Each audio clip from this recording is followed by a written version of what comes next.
দুদিন আগেও ঈদের সিনেমাগুলোর ভিতর তাণ্ডবের পরের অবস্থানে ছিল শরীফুল রাজ অভিনীত ইনসাফ। কারণ ইনসাফ বেশ ভালো চলছে, দর্শকদের থেকে বেশ ভালো একটা পজিটিভ রিভিউ পাচ্ছে। আমি ঈদের সিনেমাগুলোর ডে 4 এর পর্যন্ত কালেকশন শেয়ার করেছিলাম, আজ ডে 6।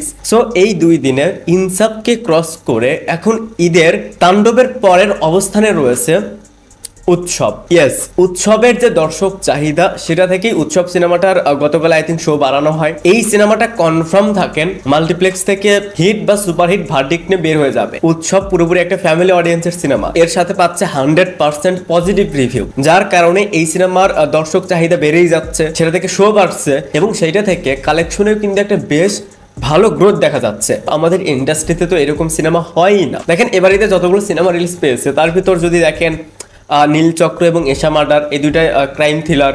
এরপরে যদি দেখেন টগর, সেটা ব্যাকডেটের একটা কমার্শিয়াল ফিল্ম। এরপরে যদি দেখেন ইনসাফ, এটা ম্যাস অডিয়েন্সের ফিল্ম। এরপরে যদি দেখেন তাণ্ডব, এটাও পিওর একটা কমার্শিয়াল ফিল্ম। সো এই 5টা সিনেমার সাথে যদি আপনি উৎসবের কম্পেয়ার করেন তাহলে একদমই ডিফারেন্ট বা এই সিনেমাগুলো থেকে একদমই উল্টো উৎসব, যার কারণে ঈদের বাকি সিনেমাগুলো যেরকম রেসপন্স পাচ্ছে একমাত্র তাণ্ডব বাদে। ভাই তাণ্ডবকে যদি এখানে নিয়ে আসি তাহলে সেটা ঠিক হবে না, কারণ সেখানে রয়েছে মেগাস্টার শাকিব খান, এত বড় বাজেটের একটা সিনেমা, সেটাও অনেক ভালো একটা সিনেমা, বেশ ভালো পজিটিভ রিভিউ পাচ্ছে। সো সেইটাকে এই লিস্টে না রাখাই বেটার। তাণ্ডব ছাড়া আর যতগুলো সিনেমা রয়েছে সেই প্রত্যেকটা সিনেমাকেই কিন্তু খেয়ে দিচ্ছে উৎসব। উৎসব এই সিনেমার ডে 6 এর কালেকশন মাল্টিপ্লেক্স থেকে 11,19,000। এবং এখানে মজার ব্যাপারটা হচ্ছে উৎসবের শো 13টা, বাট হাউসফুল ছিল 12টি। সো আমার কাছে তো মনে হচ্ছে যে ঈদের যে সিনেমাগুলো আন্ডার পারফর্ম করছে, ভাই অনেক দিন হয়ে গেছে, 6 দিন 7 দিন হয়ে গেছে,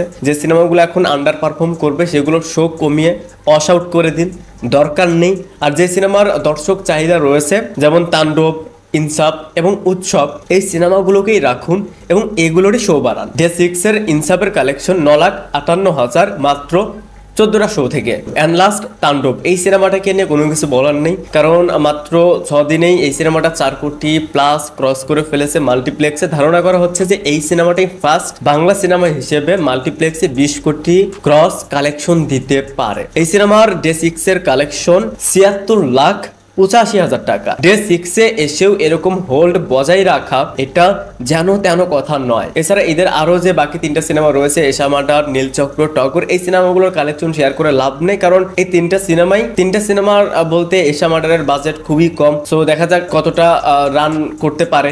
বাট নীলচক্র এবং টগর, এই 2টা সিনেমায় আলট্রা ডিজাস্টার হতে যাচ্ছে। ভিডিওটা দেখার জন্য অসংখ্য ধন্যবাদ। এই চ্যানেল যদি প্রথমবার মতন হয়ে থাকেন তাহলে প্লিজ সাবস্ক্রাইব। বাই।